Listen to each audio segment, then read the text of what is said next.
that. Ladies and gentlemen, it's time for another college football convo with Stanford Steve. Yeah, Your brain ate up all the hair follicles from the inside out. It was kind of an attack of your intelligence, on the hair there. Thank you for joining us, Steve. I got nothing on that. Yeah, me neither. I'll tell you what, I don't know where it came from. Steve, huge weekend. We're heading out to Utah. First Big 12 game for College Game Day in a year and a half, 2 years, whatever it is. Excited to get out there. Electrifying environment the last time we were there. This game, the slate is what it is. Last 2 weeks, I think there's been interesting slate conversation. College football will still deliver. This game, though, huge, I think, for the outcome of the Big 12 as a whole. Stanford Steve, is that how you're viewing Cincy, Utah right now, and how should we be looking at it? Yeah, I'm fired up to get to see Cincinnati. They've been a great story. I'd love to run through some names with AJ on that O-line, their interior O-line, which I think is a top 5 unit in the sport. A bunch of Ohio guys, Xenia High, Wayne High, Versailles.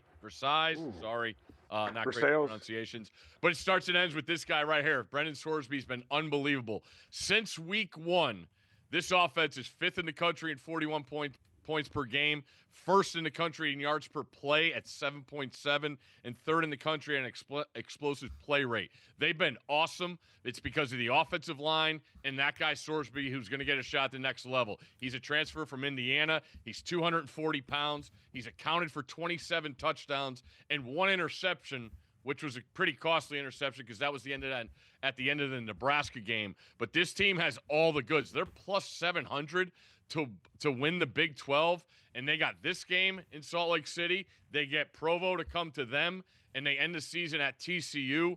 I think they have all the makings of being a playoff team, Pat. The state of Cincinnati obviously back. They lose to Nebraska in a neutral site opening week at Kansas City, I believe. Yep. And everybody just says, yep, this is exactly what we thought. Since then, Sorsby's led the boys all the way back. Huge one in Utah. What did he miss there, Tom? Steve said it just for Sorsby, 27 touchdowns to 1 interception is just absurd. Their whole running game in general is absurd. They are incredible on the ground. These two teams kind of mock each other. They both love to run the ball with running quarterbacks. My question for you, Steve, because I haven't been able to find it on the internet yet, and my main takeaway is last week Devin Dampier did not play. It was true freshman Bird Ficklin, who ran for 150 yards, had 3 total touchdowns. Do we know if we were going to get Dampier or if we're going to get the true freshman Bird Ficklin? What a name. What compounds this tone is going back. We've had all the issues with trying to figure out the Cam Rising quarterback situation, right, at Utah. Coach Witt keeps everything close to the vest. And now I'm not sure they know who's going to play, so we're definitely not going to know. I'm sure the authority Thamel has every single button pressed to try and get this. Coach never gives that out either. Yeah, exactly. Knowing that we're going to be there, too. It's a 10 and 15 Eastern game. So Utah has been plenty hard to figure this out in years past, and I think this is only going to get tougher as we get closer to Saturday night. The mighty Utah student section, right? The muss is what it is. Their record at home is insane. Do you think Cincinnati's got the build to go into a Utah and get a dub? I don't want to make a pick here, obviously, ahead of time here, but is this a game that could obviously go Cincinnati's way? It sounds like you were leaning that way earlier in your first answer. Absolutely, because I think that offensive line is going to travel, Pat. I think they're that legit. They're nasty.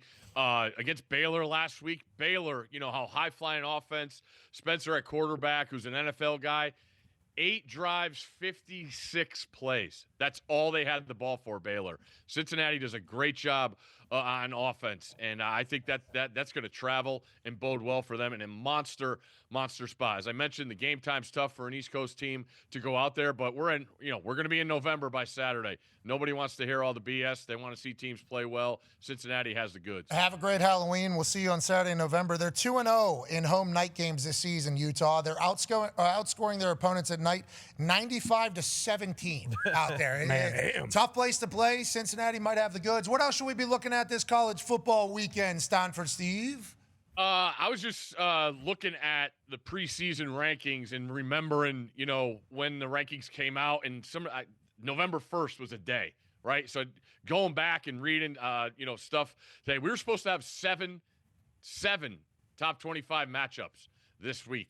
according to the preseason rankings. So that just shows you the volatility. Penn State, Ohio State was 2 versus 3 before the season started. It's what's great about this sport. But all those teams, we're supposed to have numbers against them, and then we end up in Salt Lake City for, a matchup of two teams that, listen, Big 12, say what you want. Arizona State put the scare of death in Texas last year. It's a good conference. It's absolutely wide open. And what's good about the Big 12 is we're going to have a bunch of these teams play each other down the stretch here where we're not going to get in the ACC.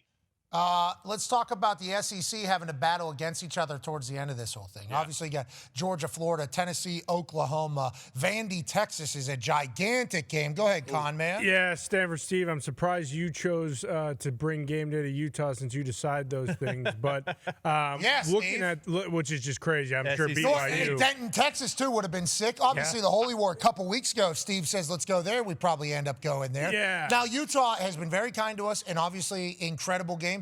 But Steve said, no, let's not go to the Holy War. Let's go to Ole Miss, Georgia. Let's go out to Utah, Cincinnati. Yeah, clearly some biases against the BYU Mormons. Kind of weird coming from a Stanford guy, but they love the high horse, so you know how it is. Stole our quarterback. Look, whatever, sure. Steve. Hey, look, you can spin it whatever way you want. We know you decide where game day goes. But let's start that, by the way. Stanford Steve decides where game day goes. Ain't that right, Steve? Not true. Oh, no! Steve, you're being humble right now. Not true at all. Not even close. I'll tell you what, I get messages as if I decide. Yeah, right. Have you read the stories about me and the people that actually decide? Yeah, I think I'm way at the bottom. Steve, probably above me. But on that note, we do not make that decision. Yeah. I would love to come to Denton, Texas. Yeah. You don't think I would have loved to come down Navy, North Texas? I would have absolutely loved it. And exactly. on that note, there it is. Bingo. Yeah, Boom. We would have loved to go to that game. And each week, though, there is difficulty. And also, can't stress this enough, being a part of a game that people are a part of a show that people want is like a very, very cool thing. But these are not easy decisions each week. Getting back to Utah is awesome, I think. Yeah. And Steve, thank you for making that happen for us. And Utah is beautiful this time of year. It's kind of like around when we went the first time. It is gorgeous in Utah right now. But, Steve, looking at the weekend, Vandy, Texas kind of seems to be damn near a playoff game. If Vandy wins, it feels as though, they got Tennessee in the last week. But aside from that, Vandy might, that might be enough, especially if they only have one loss going into Tennessee. And then on the other side, Texas. If Texas continues to win, there's a chance they creep back up into that top 12. What do you think about that game? Do you see kind of the under? The over-under looks like 44.5, if I'm reading that correctly. That's pretty low. How do you see that one going? And should we really start thinking about Vandy being a college football playoff team? Absolutely. I think they're a better football team than Texas is right now. Wow. And I saw Sark had Arch out there at practice today, but he's still going under concussion protocol. And they get Michael Taft, the safety, who really holds that defense together. But being on the field last week with Vandy, everybody's going to say it's an ugly game, whatever. It was physical. Missouri's not a bad football team either. They got some, Jeremiah Trotter's son is an absolute stud at linebacker. And there were some major collisions in that game, which was great to see. But Vanderbilt is I look at them as a playoff team. They got a tough stretch ahead of them, with the road game, as you mentioned, in Austin. And then, if that game in Knoxville is ever for a playoff spot, those two schools, it's big brother, little brother. But that'll be, in Neyland, that would be insane if we got that for, a possible play-in game to the playoff. But, I still think Vanderbilt – I like Vanderbilt this week against Texas. All around, lines of scrimmage, quarterback play. It sides to me with Vandy. Hey, they were good to us down there at game day, brother. I think Vandy people were.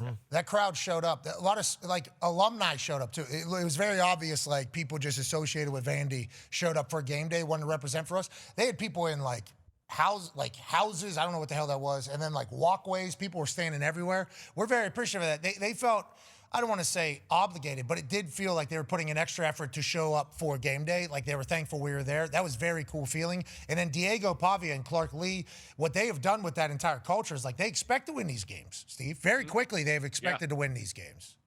Yeah, I also go back, Pat, to the field goal. The intensity when we finally got through. Thank the Lord we're using bike racks now, because if we were still in the old ropes days, that would have been complete mayhem. Complete, because you had the band tucked into the stairs, and there was really nowhere to go. And then everybody from the set came back up, and like you literally, I was like walking into the old gladiator thing. You're walking through the path, and then boom, it pops, and the intensity was just incredible, unbelievable moment. Obviously, that that you provide with that kid. Tyler. It lived up to the hype big time. Yeah, Tyler Huang with the best kick we've ever had. By far. By far the best kick we've ever had. And in socks. In socks, obviously, with great vibes. He was there all night. That dude running on like an hour of sleep, 2 hours of sleep, whatever it is, sleeping outside these people that are a part of this. And even though he was a kicker, by the way, had to win that. Yes. Yeah. Guys, you know what I'm saying, AJ. You know what I'm saying. The guy's wearing socks. I thought for sure you were going to fall down on that one. Yeah. I'm going to win that. We are going to be higher. I was trying to get everybody in my life that was trying to go up for one. I'm trying to beat them too. If your hips are above their hips, you win. That is what that basically is. So, Steve, if we ever go up for one of those, no, I am trying to win. Yeah. Okay. Yeah, I never knew it was a competition. Oh, yeah, brother. Yeah, it is certainly, because if you get dunked on there, you don't want to get posterized in one of those. Tyler kind of got posterized there. But in that moment, he was in socks, and I don't think he knew he was going for it. AJ, do you know what I'm referring to here? Yes? Yeah, of course I do. If you know you're going to be outmatched, you just don't go up with the guy. Yeah, I'm not going up with D-Butt. D-Butt points up. Nah, I'm good. You got to early jump him. So you got to early jump him. Yeah, this is like whenever you go in for like a handshake with Adrian Peterson. You got to get in tight, quick, and you got to attack him. Mm-hmm. If you're going up with D-Butch, you got to get early and up to him quick so he's not at his apex. You cannot let him float up there because then you're looking up at this thing, and all of a sudden that's when you start to fall. That's when you don't want to fall after. Yeah, because he's hovering over top of you. Yeah, that is just that's not a situation you want to be in. So Tyler Huang, whenever he went up, I quickly surveyed the scene. Saw socks. I was like, all right, I got him here pretty good. But also, what if he fucking... Yeah, he's got bunnies. Yeah, I had no idea because how explosive he was on that kick. I love that kid. That kid was sick. Sarah Fuller, too, thank you for coming through. Yeah. She, legendary story from years back. She took a lot of shit from a lot of people on the internet. 3-time SEC champion as a goalie. I think now she's doing like business advertising. Yeah, for NIL. Yeah, she's a beast. Sarah Fuller, absolute beast. And Tyler Huang making a kick. And what a magical moment down there in Vandy. Can it continue? I don't know. Go ahead, Tom. Steve, I was looking at that slate right there, and I saw USC Nebraska stood out to me. Both teams have 2 losses. Is this a ipso facto elimination game for both teams? Yeah, you would think so. When you look at both resumes, the lack of wins, I mean, SC has the win over Michigan.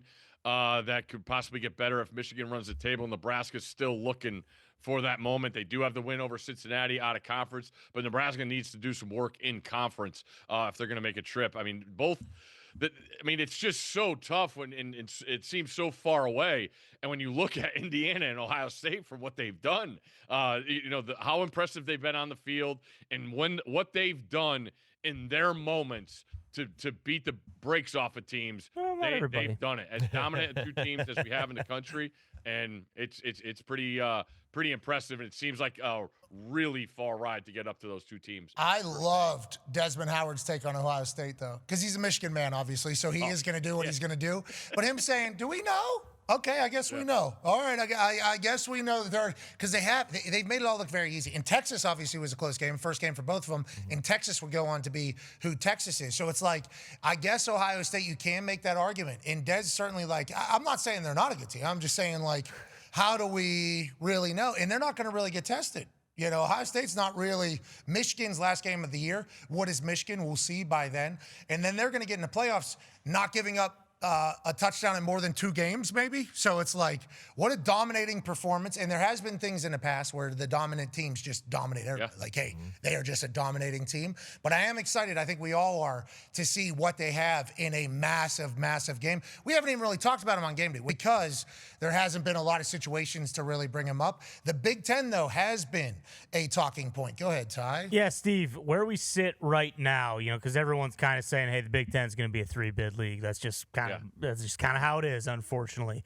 What do you think the odds are, though, that as we get closer to this, that a 4th Big Ten team is going to, kind of show themselves and slide into the dance? Who are you talking about, Ty? I'm talking specifically about the Iowa Hawkeyes, Steve. Correct. Absolutely. It's a monster bye week. We got to put in some more punt returns for touchdowns. They are electric. Bingo. They destroyed me last week with Minnesota. With pleasure. But Gronowski, that game was over at the middle of the second quarter. And to me, the 3-4 team tie, Iowa's the team because they have the games available ahead. And obviously everybody pointing to that game against Oregon next week at home. But when you look at the two losses and what they're going to be stacked up against, to Pat's point, with the SEC teams playing everybody, you look at Illinois falling off last week when they lost to Washington. Washington has had a chance to go to Michigan. They lose. Iowa's sitting there because when you look at Oregon still has a trip to Kinnick. They still have a trip to Husky Stadium, and they have to play USC at home. Oregon's not out of this thing by a lot. So I look at the possibility of 3 and 4 teams. It would have to be Iowa and USC, or possibly Michigan if they were still to run the table here and be Michigan. But I'm not counting out the idea of 4 teams from the Big Ten because again, the SEC beats up everybody else. You don't know how the Big 12 is going to play out. If somebody wins, and BYU runs the table, that could be a 1-bid league. So that would be in favor of getting an extra team in from the Big Ten. But yeah, monster bye week and Oregon at Kinnick. Have we got a kickoff time for that one yet? Not yet. Confirmed, not a night game though. So it's either gonna be, is that good or bad? Honestly, I don't know if it matters. I really don't. Why?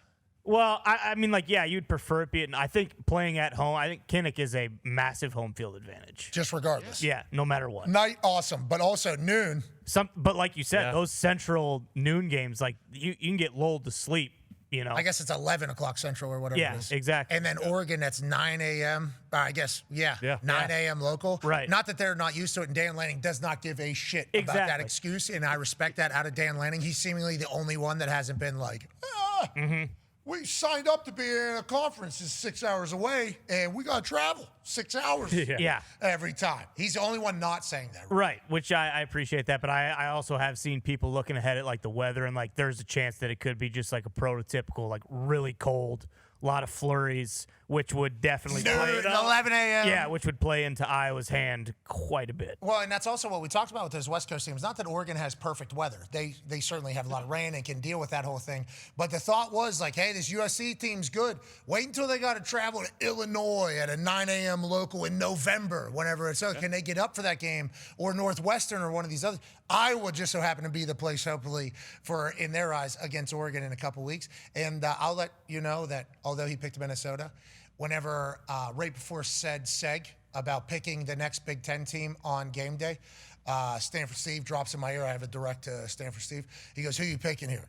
Iowa, I guess. I'm probably going to do Iowa. And he goes, to your point. And he drops it. He is a fan of Iowa. Oh, yeah. Yeah, Steve is an Iowa fan because literally within half a second of me saying maybe Iowa, he goes, boom, Oregon. I got Minnesota. Then they got Oregon after the bye week. And then also, if you look at Gronowski, what he's doing, I'm like, Right. Thank you, Steve. Thank you, Steve. So he is an Iowa fan, even though he won against you guys, I will say. At no point did I say Minnesota was going to win the game. You didn't. I just thought 8.5 points was too many. That's all. Now, you pick the places the game day goes. Yep. And when you pick the spread, you're picking the team as well. We all know that's how that goes. Now, speaking of picking things, we asked you to put together a Heisman list. Now, this is in no particular order, but we would like an order maybe if you could potentially tell us. You got these 5 guys in the Heisman conversation. Who do you like the most, or is it literally anybody's ball game? Oh, I put that's the order. I have Marshall at the top. I have Mendoza second, Ty third, Jeremiah Smith, best player in the sport, fourth. And Horvath, it was tough. I looked at Jeremiah Love. Horvath has more rushing yards. He's a quarterback. He's still worthy. We're going to learn a lot more about Navy as they ramp up this schedule in the American, playing against Notre Dame. But I think that the way Marcel Reed does things, the way he got himself out of trouble, that second half, I mean, that's the best game he ever played in that uniform, and he still had a pick in the end zone. Like, they could have had another touchdown in that game. His weapons are fantastic, but his elusiveness and how he, the accuracy, we saw what he did at Notre Dame. Everybody wants to talk about that. He still let him down the field. I love what he brings to the table, and I have him as the front runner now. He, whenever he started playing for Texas A&M, everybody said, man, this guy is upside, huge. Yep. We're at it. We're finding it, aren't we? We're there. And it's not just him. That team, Defense coming together, obviously becoming the best on third down in the entire country. At the beginning of the year, they weren't, but we all assumed that Elko's defense would find shape.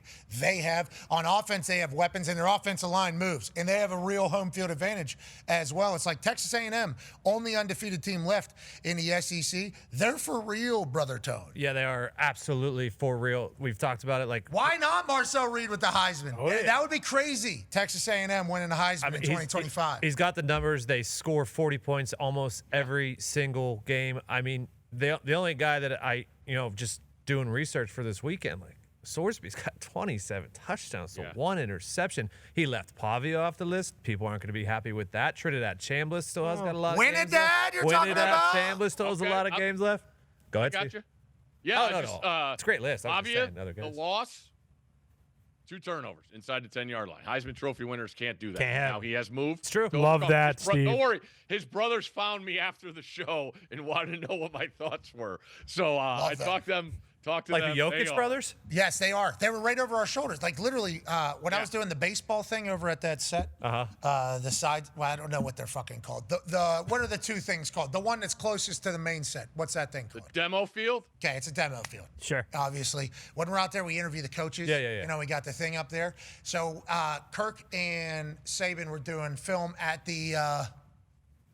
Zotron? There it is. Okay, the Zotron. That's what I'm talking about, Steve. That's what I'm talking about, Steve, at the Zotron, which is tough walk this past week. I mean, it was, you're going through it. I mean, the Vanderbilt were very nice, but that thing that was way back there. It was great to see everybody. So while Kirk and Nick are doing that, we're on the demo field. Okay, we just learned the name of, and that's right in front of those bleachers that you guys see. They're brought to you The by Old Dominion Freight bleachers. There it is. Boom. The baseball team's all right there. Okay, so the Vandy boys are just sitting there having a good time. So they're like, 7 to 8 feet away from me at that time, and I'm just standing there watching this thing, and then obviously I turn around, and then you got the Pavia brothers standing right behind him, literally like 2 rows behind him, just sitting there, and then every time Dez did a full breakdown on the defense and what they were going to do, Missouri's defense, you just saw the Pavia brothers behind them, like literally going like this in real time. They were right behind the Vandy boys there. That was a special place there. And you're right, the Pavia boys will find you. But on that note, as I was standing there, I was like, wow, pretty good balance out of me right now. Like, I was actually, like, pretty excited about how I was kind of sturdy with the ground. Felt like I had a good base. I was actually, the time you saw me pitch was when I was about to fall. So that was my body deciding what was right for me. Sure. And I don't think that's a balk at all. That sounds like the most natural move of all time, Age. And maybe this is what Shohei needs to start doing. Yeah, maybe. Something to think about. A couple single leg Throw the squats, timing off a little bit. single leg squat, and then you get that vertical horizontal movement. You know, that 36 inches, this guy. Yeah. 4-seam fastball, sinker goes down yonder. 36 inches, that's a ball. It ain't, you don't count for after an 18-inning game. Yeah. Let's go to another question about college ball. AQ has one. You know, these jobs that are open seemingly becoming, pretty prevalent. We have a lot of job openings, and it seemed as if when Coach James Franklin was on the set of Game Day with you guys a couple weeks ago, You loved? He wants to coach, and he wants to coach again soon. Any news on him? I do not have any news on him. As far as the jobs, AQ, I feels like the people that have been in the business of coaching and cover it feel like the LSU is the number one thing. So whoever's the number one person, is that they're going to go after. And I feel establishing a pecking order. Like I don't know where he ranks as far as what schools feel like and fits. Obviously, that's everybody's new favorite word with Brian Kelly not fitting at LSU. So that's come back full circle. You know what with who fits where. You know what that meant. You saying that's a new word. That's not a new word. We all knew what that meant. Family, we saw it. We heard it. No, I was just saying the fit word everybody's using this week. Just it's come back. I think, is there any other way to describe it? That ain't going to work. Like, at this time, when that happened, when that happened, we weren't as well versed, I don't think, in college football as we are now. No. Right? I don't think at that stage, this particular program, not you, Stanford Steve, you obviously have been in there for a long. This particular program, myself included, I don't think we were on a place to give like a real opinion. We're just like, Brian Kelly's a good football coach. He'll figure it out. Yeah. Down there. And he got 5 stars falling out of trees down there. That's literally what Nick Saban said. And why is it such a good job? I heard a lot of people say why there. Three coaches won national championship down there, 3 different eras.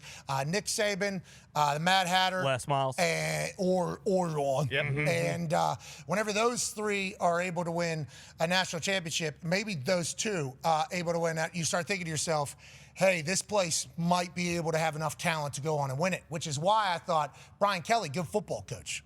He'll be able to do that. If he can get the talent, he'll be able to do his thing. And then you start thinking to yourself, fit is the right word, because it's like Brian Kelly in the deep, deep South there in Baton Rouge. And with how emotional that place, let alone how emotional he is. Yep. But also them, it's like, if that was to happen now, I think this particular program would go, okay, I think we would have a much different conversation about it than we did maybe a few years back. And I assume Brian Kelly's thinking the same thing, Stanford Steve. I think he's thinking, like, everybody said it. I knew it. Notre Dame was a great job for me. That could have been literally forever, let alone now with what they're able to do with NIL and remaining independent.